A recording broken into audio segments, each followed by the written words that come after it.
Thank you. Thank you very much.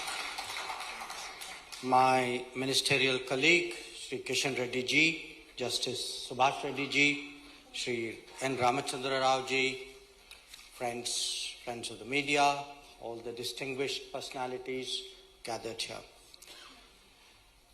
I'm really extremely happy today that I have the opportunity to come here, meet all of you, talk about something which is very important, which is very topical, and which Hyderabad has a very deep connection, because I think 6 G20 events will be held here during the course of the year.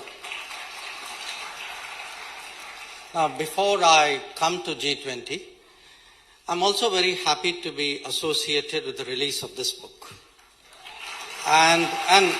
And there's a reason. Actually, there are many reasons. One, I have a chapter. So that's a very good reason. I recommend you read it. But I must say there are some better chapters in the book. When this book came out, and I'm really very happy that you have taken the initiative to bring out a Telugu translation. Many of us have traveled around India, spoken about our Prime Minister using this book. And I hope when you all read it, I recommend 2 chapters other than my own. One is actually a very interesting piece written by our Home Minister, Amit Bhai Shah, which actually brings out Prime Minister Modi's political acumen, his thinking, his strategic vision. It's a very, very interesting chapter. As someone who spent a long period, along with him in politics. In fact, I think we are, the only 2 politicians who have written in this book. The other chapter, and I recommend it particularly for the younger people in the audience, please read the chapter of P.V. Sindhu. Read the chapter of P.V. Sindhu because it gives a young person's perspective of our Prime Minister.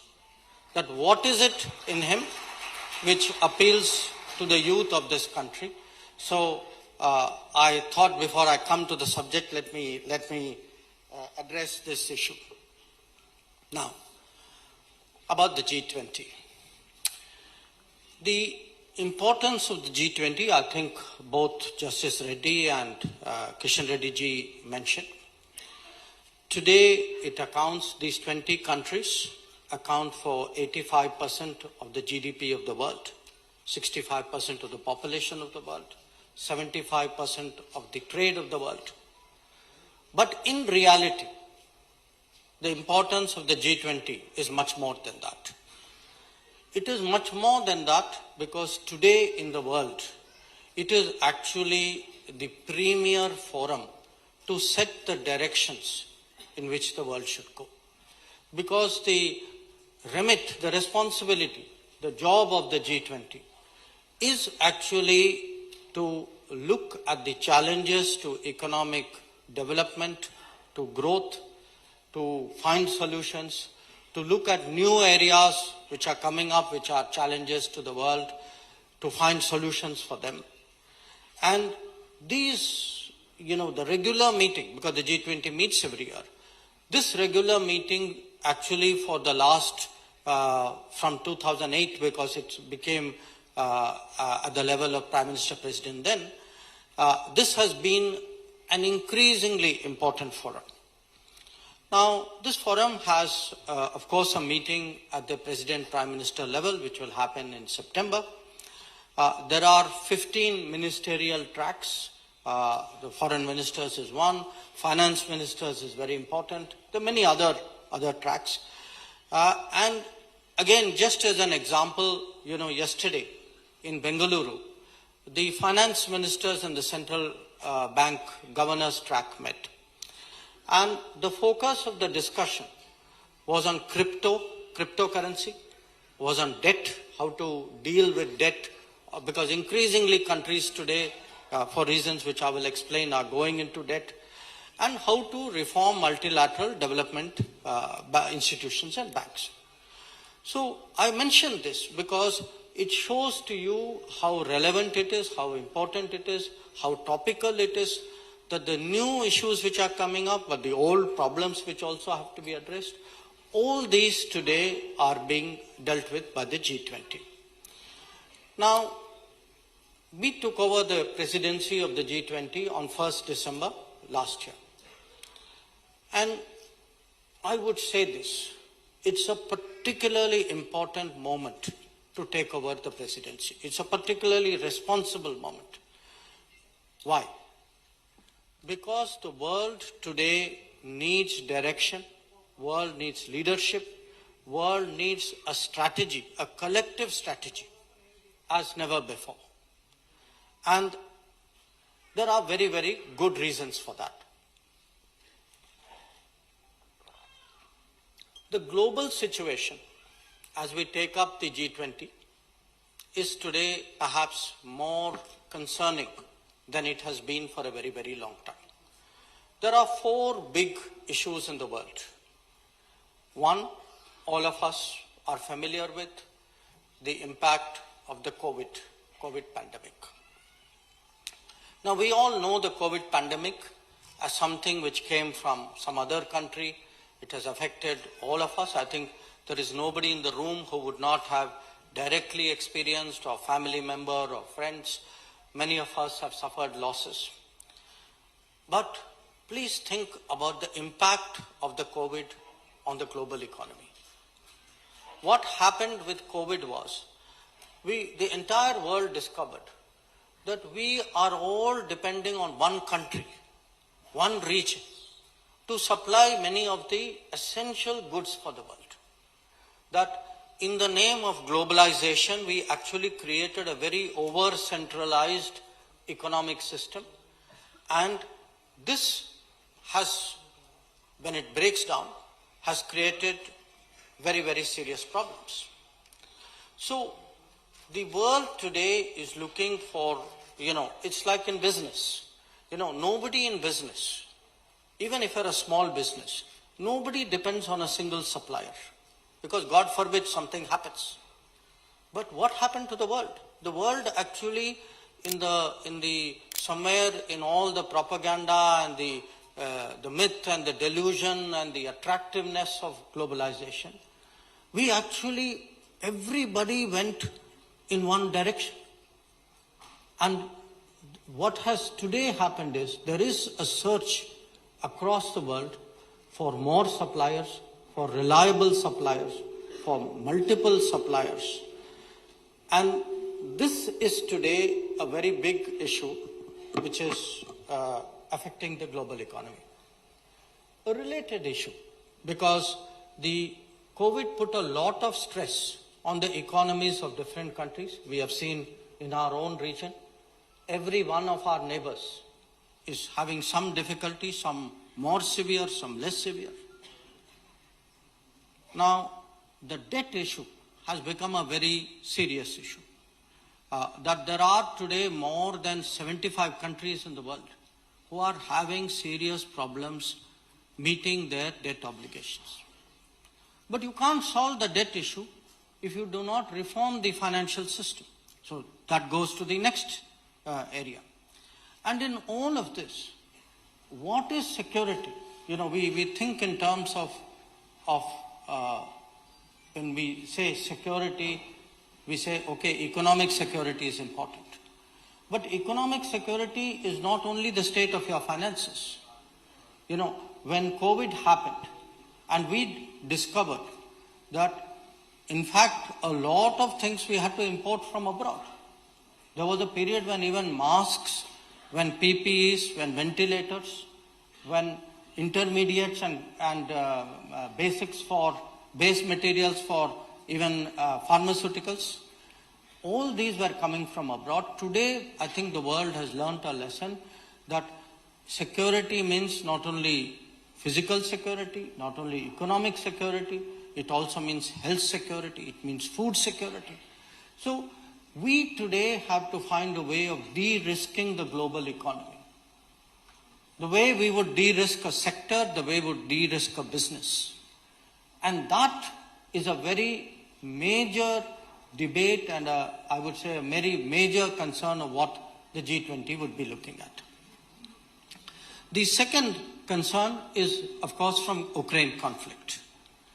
The Ukraine conflict is already something which is hugely damaging, because in this era, the destruction, the casualties, all of you have seen pictures of it.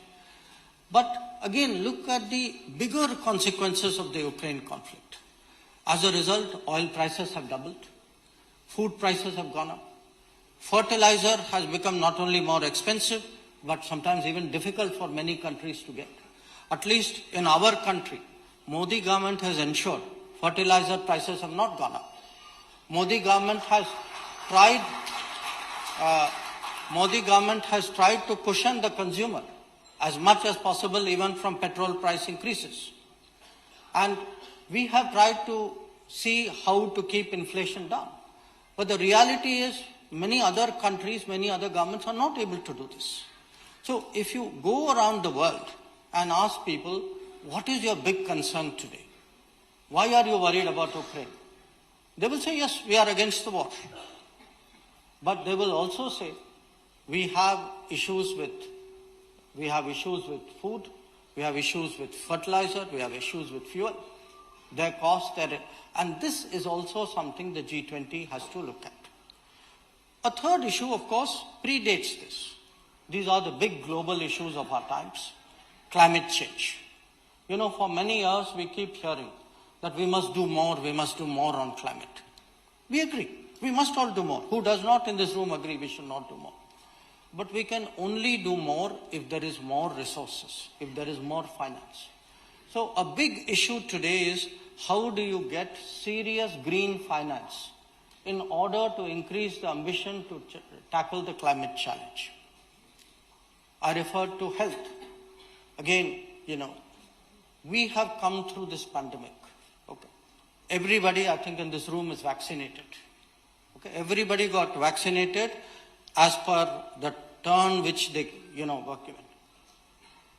I tell you, as someone who was traveling during COVID, from 2020 I was on the road, it was my job.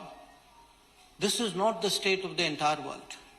There were many countries which did not see vaccines, saw limited vaccines, saw late vaccines, did not have the ability to some of them could not afford it, did not have the ability to get it into their population, could not get the shots in the arm.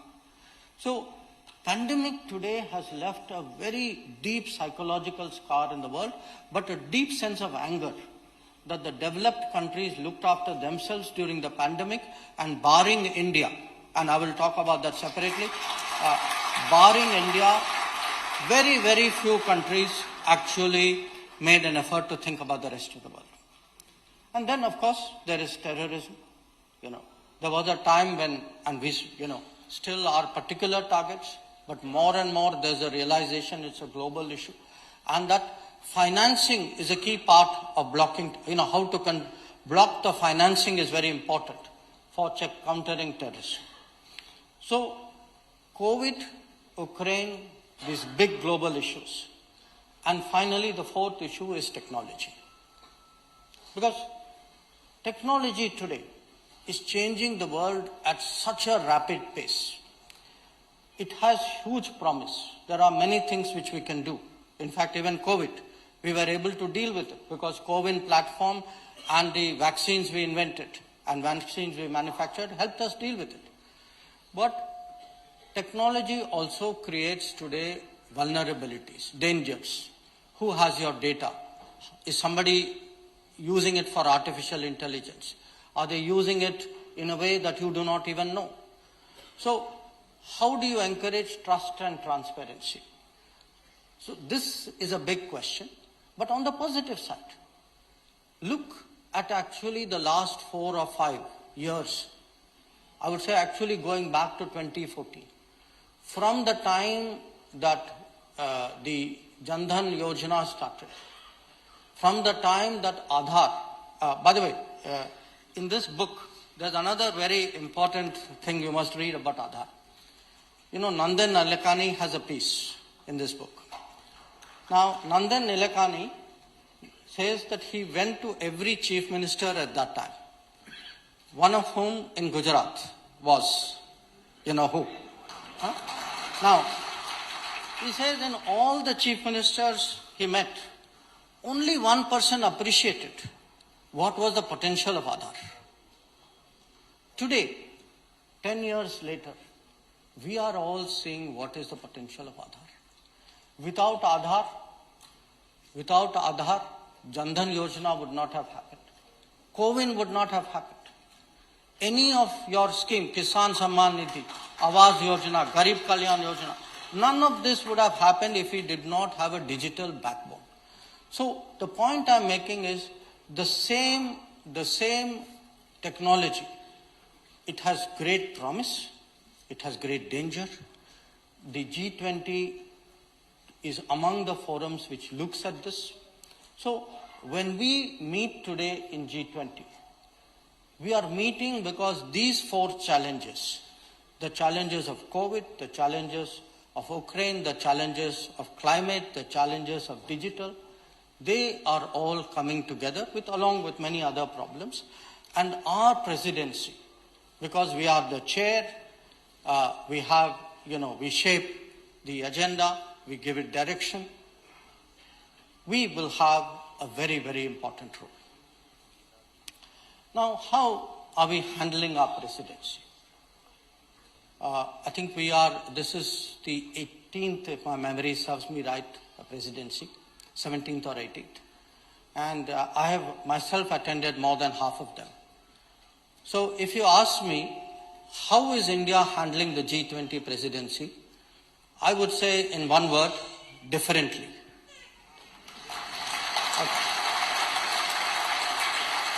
How differently? Most countries, when you think of international conference, no, it's not only for other countries, it's us also. People do international conference in their capitals. Sometimes, they may go, they say financial capital. Maybe one or two other big cities. For the first time, the G20 meetings, and there are many meetings, there are almost 200 meetings. These 200 meetings are being done in 56 cities across the world, across India, and across the country. And that is why, in fact, the very idea that I'm in Hyderabad and actually talking to you about G20, when was the last time anybody came and talked to you about an international, conference or an international presidency that we have? This is different. And this is different because actually Prime Minister has thought through why he wants to handle the G20 in a particular way, and that is what I want to talk to you about. Now it's different, not only because how we are going to handle it, and I think Krishan Reddy ji actually explained to you how, the way in different places you present your food, you present your culture, you present your traditions, you show your diversity. So this is one part of it. There's another part of it. There are roughly about 200 countries in the world. At the G20, there are 20. We have called another 9 countries as guests, so let us say there are 30. 170 countries have an interest in what is the most important meeting in the world, but they are not there. Now, for the first time, one country, one prime minister decided, I will now talk to those countries and also get their views about how the G20 would be run, and particularly the countries of the global south. Countries of the global south, because these are developing countries, they are the countries who are hurting the most today in this situation. So, if you ask me today, tell me very in simple language, what is the G20 about? What will happen when G20 takes place? I would say 2 things will happen. G20 is getting India world ready for the world. G20 is about getting the world ready for India. This is really what it is about. Now, you can ask me, why should the world be ready? Why should India be ready for the world? You know, we have existed for thousands of years. So has the world. We have to be ready for the world because there are a lot of possibilities there which will make a huge difference for our future. If we understand it, if we in a way utilize it, if we partner with it. And let me give you, to my mind, and I've really spent a lot of time thinking about it, 5 big reasons. 5 reasons why India should actually prepare to be more active in the world. The first is a very obvious one. The more we partner with the world, the faster we can actually accelerate our development. Now, normally you've heard this from many people, you know, our FDI has increased so much. This is only one small element of what a partnership with the world is about. Because a partnership with the world is about capital, it is about technology, it is, you get best practices, you get markets for our products, our services, our exports, and we need resources. Because remember, today, we are the 5th largest economy in the world, and we need actually more, we are also importing more and more resources.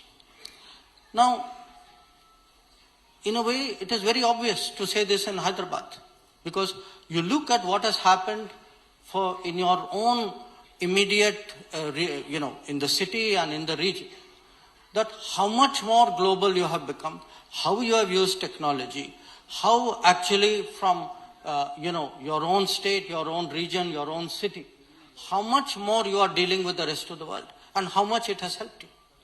So, how do we speed up national development? The more we deal with the world, obviously on the right terms, with a lot of thought, the better it is for us. The second is we have to think of the world today as a global workplace. That Indian talent, Indian skill, Indian capabilities, these do not have to stay anymore within India. They actually can go out in big numbers. There is a huge demand in the world.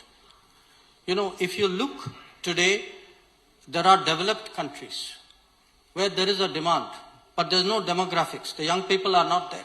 The talent is not there. The skills are not there, not in those numbers.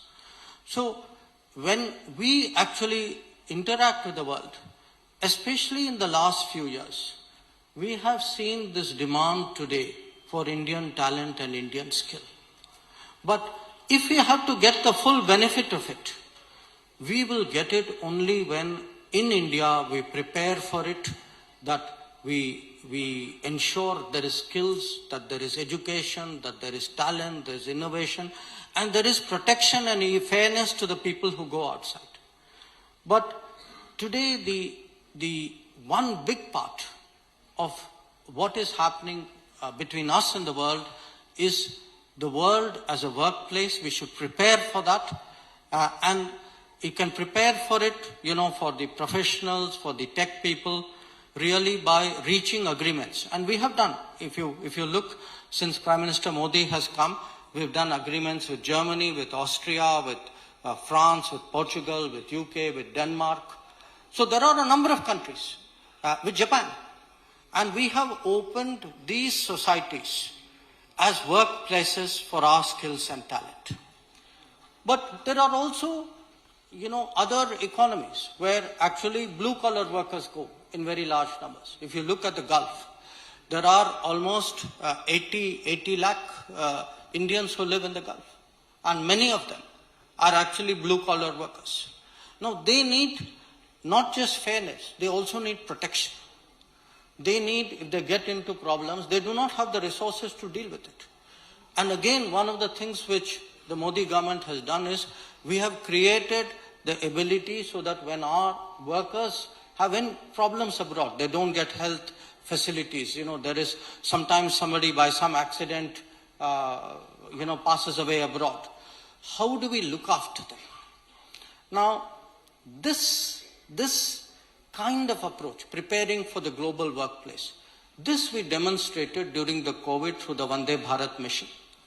Through the Vande Bharat mission, when we went abroad and we actually got 7 crore people back to India. And in the history of the world, there is no country which has done that kind of evacuation exercise. Now, again, when I say that we have to prepare for the global workplace, I am talking at exactly the right place. Because the number of people from Telangana that I meet abroad, when I look at the preparations you yourselves are making, you have a university today which teaches foreign languages in great demand. Because that is part of the skill sets which young Indians need today. So, to me, first, we need to deal more with the world because it will help us accelerate our national development. 2, we need to prepare for the global workplace. And 3, there are big issues in the world that we need to address, and I spoke about some of them. Climate, terrorism, maritime security, trade, standards. So if we are not active, if we are a non-player, we will not be able to shape this world. And today we are the 5th largest economy. We will be 3rd in the coming years. So how do we actually shape the big debates of the world? Then there is a 4th factor. The 4th factor is the competition among countries. The competition among countries, like there's competition among political parties, there's competition even among individuals. Human beings are competitive. Now, international politics is about how to be competitive. Now, as I said, today's India cannot sit on the sidelines. We have too much at stake. If we do not participate, decisions will be made without us, without taking our interests into account. And this is something that we will not allow, we should not allow. And in fact, today's India under Narendra Modi is trying to influence that more and more. And then there is a 5th reason. In a way, you can say it is a non-material reason. Because, till now I'm talking resources, trade, we must influence outcomes. There are big issues, we must find work. We are one of the world's oldest civilizations. And we are one of the few civilizations who have survived all these years in history and are today, even today, a powerful nation state. There are very, very few other civilizations like this. Now, why am I saying that to you? I am saying that to you because in this changing world, with the growing capability that we have, with the greater influence that we have, with the profile, especially the standing of the Prime Minister, we have to make our culture, our traditions, our practices. We have also got to make it part of the collective global, you can say, way of living. And I give you a very practical example of it. In 2014, when Narendra Modi became Prime Minister, and he came to New York, September 2014. I was then ambassador in New York, in Washington. He first asked some of us, saying, we practice yoga around the world, people do it. Why don't we make this actually a global happening? And I'll give you the truthful answer. Very frankly, none of us had even thought of it. And once he put that idea in our mind, and once he puts an idea, he doesn't let go. So, this ended up next year as an International Day of Yoga that we were able to get passed. And that was 2015. In the 7.5 years that have passed, look how much has changed. There is not a country in the world where it's not only just that you're practicing yoga, where, important, prestigious, influential, youthful people come and say, I also do it, I'm proud to do it, I want to be part of what is happening in the world.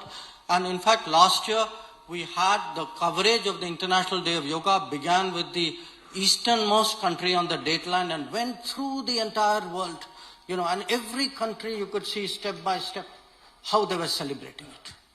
Now, I give you that as one example. There are many other examples. There are examples, many of us use Ayurvedic medicines. There are many countries where you can't get it. But there are many countries where they don't allow it.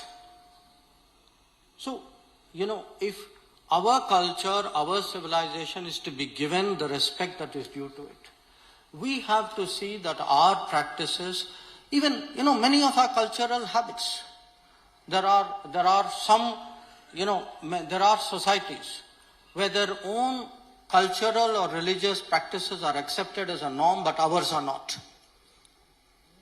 Now, we have to ask ourselves, how long will we accept that? So, how do we shape the global, I would say, global culture as really one of the oldest civilizations? And for these reasons, we need today to really get India to be world ready. Now, I will do the reverse exercise for you. How should the world get India ready?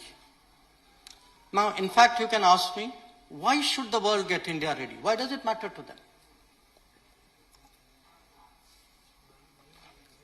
And again, I will give you 5 sharp reasons why India today matters to the world. Why, in fact, is the world striving to get India ready? The first is this enormous transformation which is taking place in India. Our problem, all of us, we are living in the middle of this change. It's happening hundreds of ways around us, every day, every week. So we are sort of used to it, But if you look from outside, and you reference this, with how India used to be before,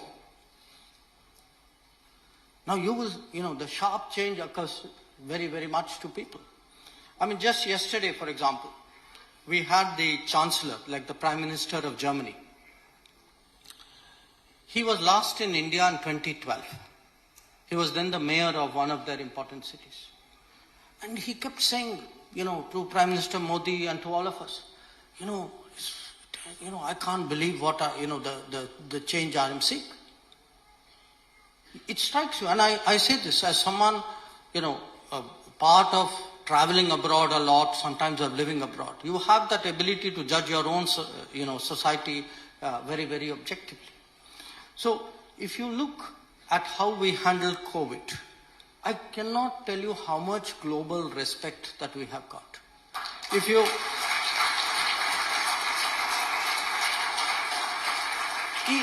Even today, I think the young lady who was speaking said something about, my videos or YouTube, so whatever it was. One of them, this was a real story which happened to me about going with my son to a restaurant in New York. And, he produced from his wallet one folded up paper saying, this is my vaccination certificate. And I showed my phone and said, it's here. So,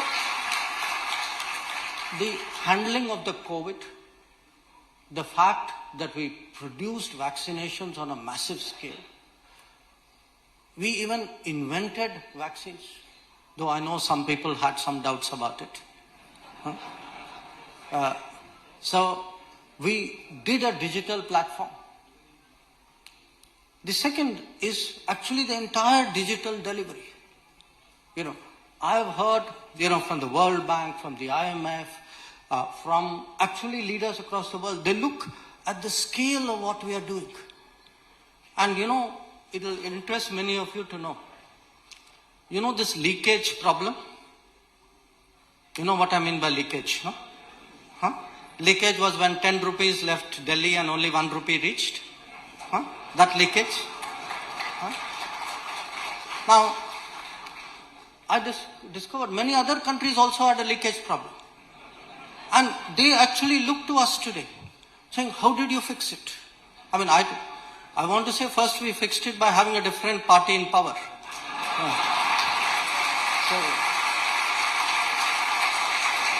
We of course, we then fixed it by applying technology also. So the point is, if you look at digital delivery, the scale of our digital delivery is astounding. You take any yojana, the kind of numbers, Garib Kalyan Anna Yojana, 80 crore. 80 crore is the population of Europe and America, and still another 5-10 crore left out there. You look at the Jandhan Yojana, 40 crore. Even Ujjwala, 8 crore. 8 crore is the population of Germany. You look at beneficiaries of Awas Yojana. Awas Yojana, 30 crore. 30 million, 3 crore. 5 people per family. That means 15 crore people. That's the population of Japan. So, when they look at our programs, we think it's a program. For the world, it is a country, sometimes a continent, sometimes half the world. So, they look at this and then ask themselves, how is this happening? Why didn't it happen before 2014? As I said, 50% answer was technology. So the point I'm making is, and even infrastructure, you look today at the pace of infrastructure. Again, Kishan Reddy ji spoke about the Northeast connection. Any of you travel to any state in India and look at the work which is going on. Work on national highways, work on railways. I mean, every day you're reading a railway story. Something new has happened there, something has happened there. The airports, the water connection, the electricity connection. So when people see, lot of these are coordinated through an initiative called Gati Shakti. So it is today our COVID handling, our digital delivery, our Gati Shakti, and what is of great interest to the world is the young people of India. They are looking at our talent, our education, at skills. When they read about Startup India, I can tell you, you can actually see them, that they're looking at you very differently. They know more about how many unicorns there are in India than we do. Because it's for them a measurement of, how the country is progressing. The second, of course, is the resolve and the independence of India. So first, they look at our capabilities, the change, I would say almost the revolution over the last 10 years. The second is the resolve and the strength of purpose that they see. Sometimes these are challenges which have troubled us for a long time. A very, very good example of that, actually bad example of that, is terrorism. But it's not only us. The rest of the world also compares. How did we react in 26/11? And how did we react in Uri and Balakot? They see the difference. Or you take today, what is happening in our northern borders with China. Don't forget, this happened, when our lockdown had just started. We were in the middle, all of us, completely preoccupied with the COVID challenge. So, please appreciate the enormity of what Prime Minister Modi did. To deploy to deploy the Indian forces at these great heights in very difficult conditions, in the middle of COVID, and then, take this challenge head on. I can tell you, entire world has taken note of it. Entire world has not only taken note of it, they've also taken note of the fact that since then, we have stood firm. Our diplomacy has backed up our deployment. We have made very, very clear that, until there is a resolution of this issue, that our relations with China will not be normal. And that kind of, I would say, resolve and determination, the world takes note of. The world takes note of because not only have many countries not been able to display that, but we ourselves perhaps were not so determined and so effective in the way. Because, we have sent soldiers before. It's not just a question of sending soldiers to the front. We have also had occasions when we sent them unprepared. And we saw the results of that. This time around, whoever has been sent has been fully, I would say, equipped, supported, ensured that they are able to stay at that level. There are challenges, especially of infrastructure, because for many years that was neglected. But even there, actually, if you look at the last 8 years after 2014, our roads in the northern areas have doubled. Our tunneling has tripled. Our infrastructure budget has gone up 4.5 times, almost 5 times. So there are people, who today maintain, these factors, infrastructure, these economic things, they don't matter. Let me tell you, they matter to the soldiers on the field. Because if we don't provide them infrastructure, we are not doing justice to them. When we say we should not build infrastructure because the Chinese will then come and use it. Now, look at what the consequences was for our own soldiers. So, today, people note that difference. They note today that this is a much more resolute government. It's a more assured government. And it's not just, on our borders. You all know how much pressure we came on in respect of the oil issue. Buying oil at a time when the global markets were very different. Now, the bottom line was we stood our ground. We ensured that the Indian consumer came first, that, we were able to explain to the rest of the world, saying these are our compulsions, and you please understand it the way we understand your compulsions. So, this is a very different India that the world is saying. And, I gave you that as an example. I'll give you a very different example. Many of you would have heard of this mechanism called Quad. Quad is something we set up with US, Japan, and Australia. This time around, the Quad was set up in 2017. 2017 at Foreign Secretaries level, 2019 at Foreign Ministers level, and from 2021, Prime Minister, it is at a summit level. Now, many of you may not know. The Quad was initially set up in 2007. And then, one country put pressure. You can guess which one. And we backed down. That is the difference between 2007 and 2017.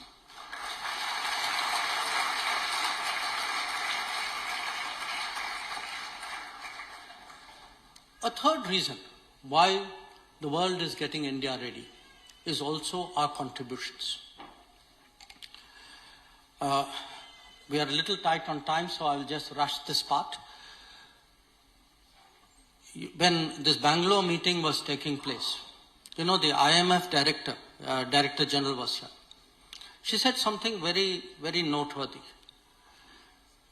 She said 15% of the growth, global economic growth this year is coming from India, 15%. That if you look in very adverse conditions, tremendous headwinds, the kind of headwinds I told you, COVID, Ukraine, debt, for us to maintain that 7% level is something which the world actually very much respects, it takes note of. But it's not just economic growth. I spoke about the talents of India. Remember, for them this is a contribution. There's a big semiconductor, there's a big chips debate. Who will control chips in the world is a huge strategic issue. The last time I was in the US, I was told by an American industry association saying 40,000 chip designers and engineers are in India, and without them, actually American industry will not be able to have that kind of position that it is. By the way, many of them in this city. So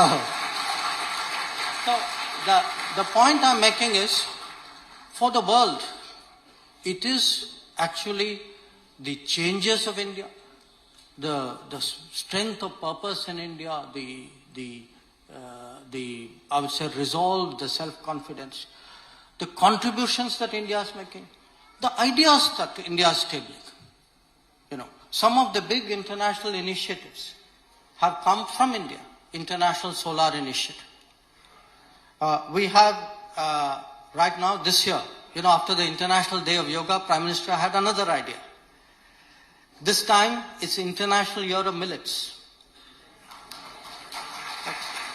Now, I think I'm in a part of India where I don't have to explain millets to anybody. But remember one thing, and serious, I take this serious point. Millets was part of our history and heritage and culture. It was our food habit. We actually slowly started diluting it, giving it up. So when people speak about, our tradition, our history, this is not a question of, that was in the past and we are headed in a modern direction. There are a lot of things which are very good for us in our culture, history and traditions. And millet is a very, very good example of that. And finally, I think the world today is getting India ready because they see a country that is globally responsible, that is willing to step out there, make a big difference.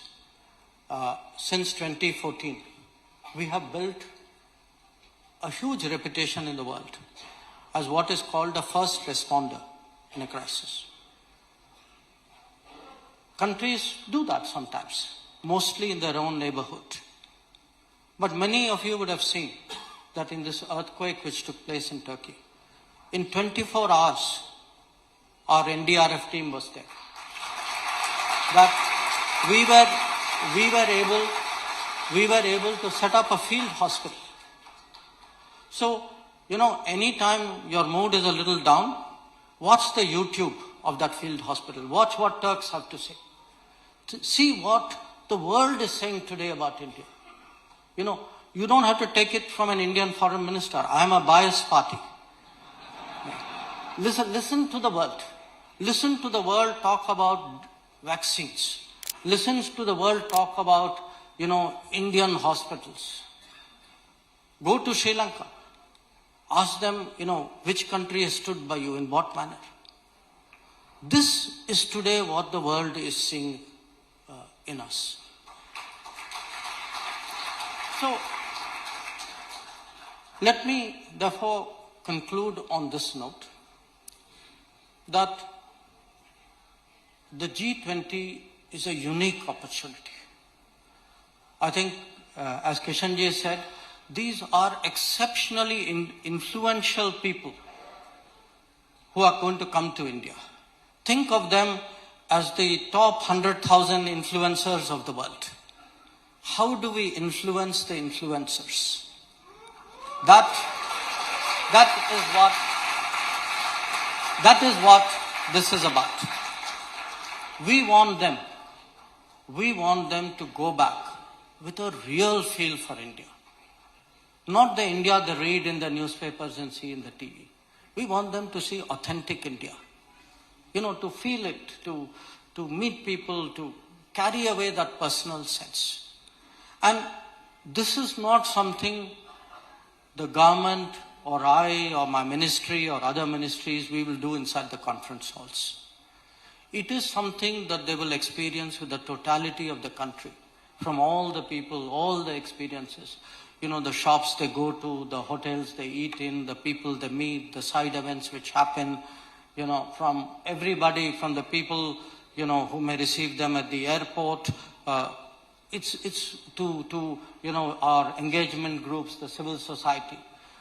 If we can get these people to really fully comprehend, appreciate all these changes, we would have done an enormous service to our country.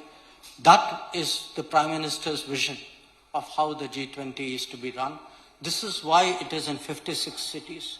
This is why we do not want it to be a Sarkari, Delhi-centric program. We want, in his words, a true Jan Bhagidari here. We want it to be a people's effort. And I'm really, really grateful that your forum today has allowed me a chance to put these messages across. Thank you very much. Can I give him a standing ovation? May I request everyone to extend their standing ovation to our keynote speaker for such insightful speech and message.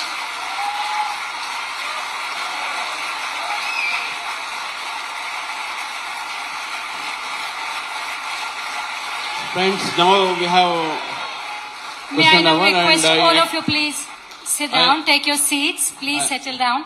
And sir, what could I say? As I said initially, that your message has been a food for thought for many of us.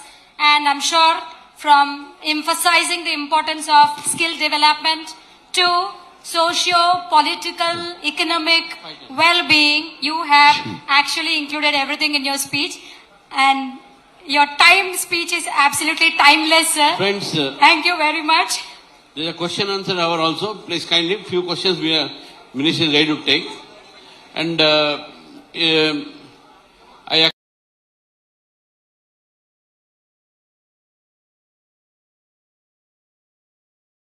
I acknowledge the presence of Mr. L.V. Prasadji, former Chief Secretary, and also Mr. Vinod Agarwal, IAS officer, retired. We would like to add to it that Shri Bandi Sanjay Garu is here, amidst Mr. us. Bandi Sanjay, Is Member here of with Parliament us. and Bharatiya Janata Party President, is also here. And I welcome him on behalf of the We welcome him, sir. Nationalist Thinkers Forum. Thank you. Questions by Mr. Vijay Rao, Mr. Vice Chancellor of the Central University. Namaste, sir.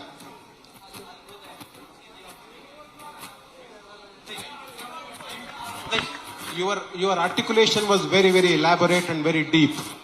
My question is the following. India will be the president of G20 from December 22 to November 23, 1 year. We need to strategize that our impact of Indianizing the globe should happen beyond G20 presidency duration. How do we strategize this so that our impact is felt even beyond our own duration, beyond our own presidency duration? Thank you. Okay, I'll take one more question. Yeah, sure. Please. May I request everyone please be seated. There is a lot of chaos here. Sir would definitely answer each and everybody. Kindly be seated. Please be seated. Please. Requesting you. Okay, I will take one more question, but I'll only take a question from someone who's sitting. So, ma'am, please. Yes. So, good evening, sir. I am a museologist, a museum expert and an author also, a scholar of Indian miniature paintings. As G20 is going on, I request you to bring the museums in the forefront so that museums also play of different regions. Yes, the National Museum is very good. Delhi, we have very good museums. I got Yes, it. thank Okay, you, sir. please. Okay, you are next. Yeah, okay. I think I Please. am asking a question which should be posed to the finance minister, but because you are a senior cabinet colleague of her, I am raising this question in this forum, though it looks to be slightly off the mark. See, as a person who worked in Road Transport Corporation in higher positions, during COVID period, I have sent a message to finance minister to take care of the road transport corporations, because you asked the people not to travel in the public transport. For months together, they were sitting idle. At that time, I have requested her to provide subsidy to the state road transport corporations. Till today, it was not done, and a corporation which was built by us for 35 years is crumbling. I request you to pass Okay, on this sure, subject sure. to us. Could you give it to the young gentleman next to you? That gentleman, please. I'll come to you, please. Thank you so much, sir. My question is a little academic in nature. Short. Sir, the G20 theme is Vasudhaiva Kutumbakam, which means that the entire world is one family. Where do you see the world in this regard? That is becoming one family in, say, next 10 to 15 years, especially in the light of emergence of influential non-state actors such as Google, Twitter, cryptocurrency, and maybe some more that we are not, maybe some more of some different nature we are not aware as on today. Would that entail diminishing of the role of the state itself, or diminishing the Westphalian concept of state, say blurring of borders? Okay. Thank you, sir. Now, let me do one thing. Let me first answer these questions. Then I will come. I assure you, including people who are standing there, I will take my time. I will take your questions. So please be a little bit of patient. So the first question was, this is a G20 presidency. What happens after this? Now, there are three things I would ask you to note. Number one, in the G20, even after you give up the presidency, there's a troika system. The previous president, the current president, and the future president, they all work together, and they have, in many ways, a very high degree of influence and, shall I say, standing in the organization. So it is not that it will suddenly come to an end at the end of this year. Number two, the way we are handling it, I think a lot of this credibility will stay with us even after G20 is over. When Prime Minister and his senior ministers have together talked directly, personally to 125 presidents, prime ministers and ministers of the world, it has a lasting impact. So we hope that many of these consultations and practices will become, in a way, part of international politics, will become a kind of a culture among us. The third is actually how we ourselves conduct the presidency and what are the outcomes and the results of it. Sometimes the outcome can be a very, very powerful outcome which can go beyond.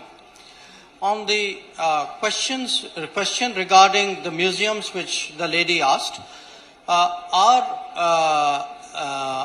objective, and I have the Minister of Culture also sitting here, when we are doing the G20 programs, as I said, we do not want those who come to only see a conference room, only see a hotel, only see an airport. We want them to go to our museums. We are taking them to our museums. We are taking them to our historical, cultural sites. You will see that. I myself, in the some of the meetings which I am associated with, in one of them, development ministers meeting, I am personally taking them to a museum. So I assure you, our effort will be to make sure that our heritage, our culture will get the fullest exposure during this period.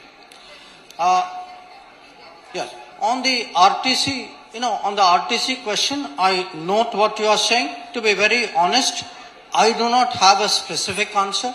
One thing I have learned in government, do not talk about things which you do not know.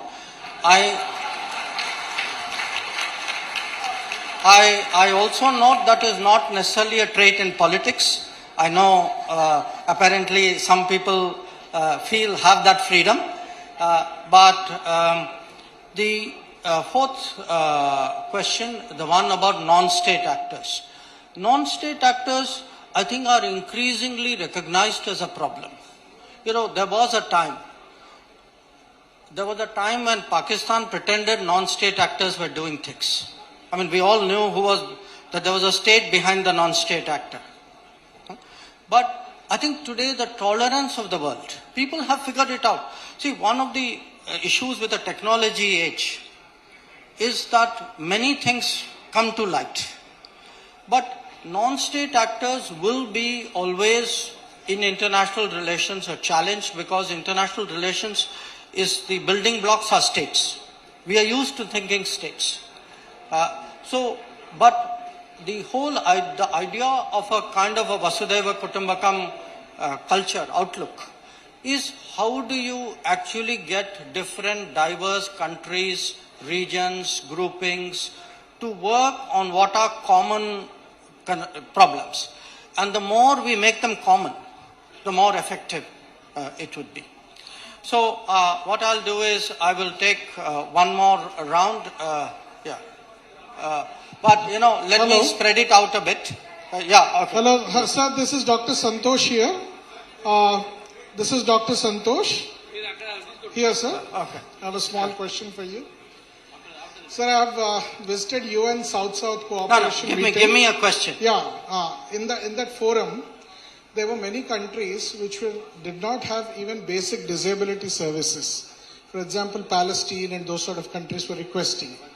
And I think after seeing the Turkey work that Indian government has done, how can we play a major role in health services, disability services across the globe? Got it. And small connection with this, did we have any role to play in Yazidi rehabilitation also, Yazidis? Yeah, can you give to this gentleman, please. So my question is this: as we grow in stature and responsibility, we are also getting a lot of people like BBC and George Soros and other people, not only from outside, we know that, there are people who are inside, intellectuals all over the world. I haven't said anything.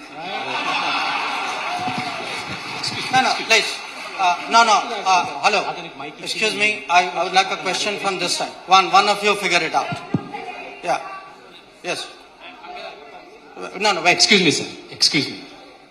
No, please. What's your word on that? It's been 4 years for Balakot strikes, and we have been given n number of chances for Pakistan. Still, got the question. Okay, young India. Young India. Before old India answers, but first young India gets a. Yeah. Respect, sir. Sir, I want to say that when we are talking about Vasudhaiva Kutumbakam, we are looking at the world, but what we are learning in newspapers is there's a lot of tussle going. Question. Yeah, there's a lot of tussle going between the central government and the state government. So, do you think it will further, it will lead into more crisis, or what the solution or the way forward to it, sir? There's a lot of the acts and all being stayed there in the parliament and all. Okay. Okay, I will take one question from a lady. I think I'll take, gender balance. Please. No. I will. Good. Thank you, sir, for the honor you gave me. I'm Pankaj Srinivasan, and I would like to first emphasize on cow and beef export to be banned maximum from India. Okay.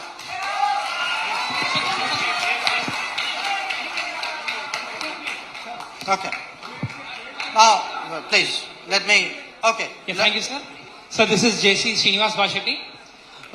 Can the G20 take an action wherein we can create a mechanism so that the countries don't fall into debt trap of some others?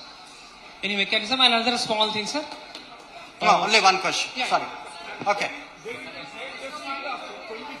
25 billion dollars per month of India.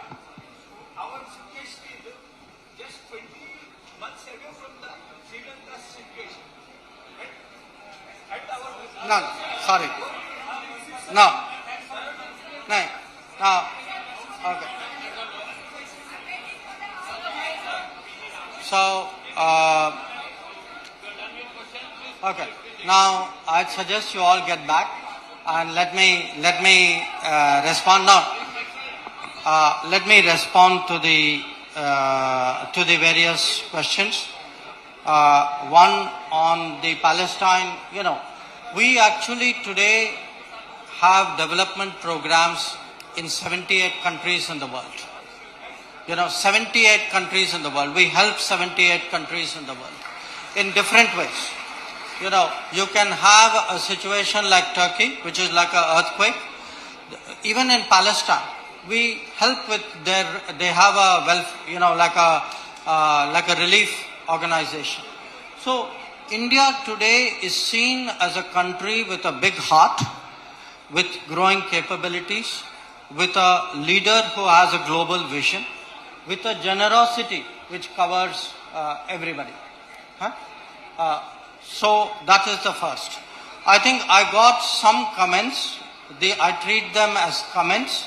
I don't think they deserve specific answers because I think they were meant as the views of the persons who asked them.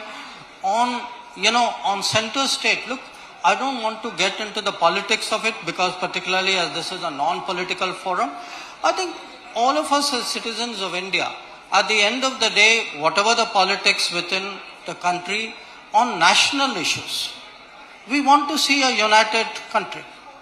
For me,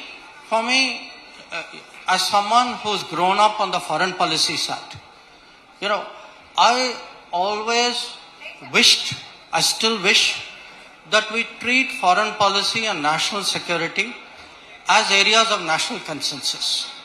When I see political, like point scoring, sometimes I would say polemics, I don't think the country is served well by it.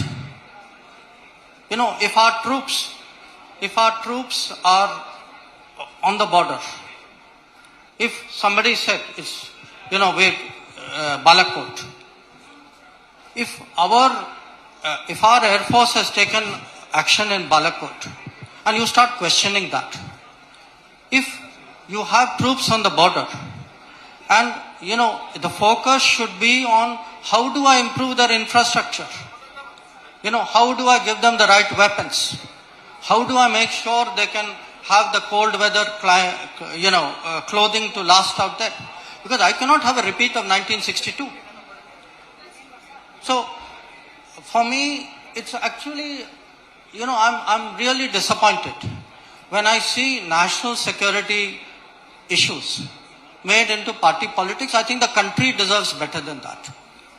This is not, somebody said this is New India asking the question. I think New India expects rest of India to behave better than that. So, on debt trap, yes, I think we are very, very, we've been advocates of responsible lending, of connectivity which is viable. So these are not new issues, but they are issues on which we have long taken a position. And finally, somebody made some, no, please. Please, somebody, I will do one thing. I will tell Mr. Rao next time I should do a session with all of you, maybe by video conference. Sure, we always love to have you here. Today I think I need to head out. So thank you all once again.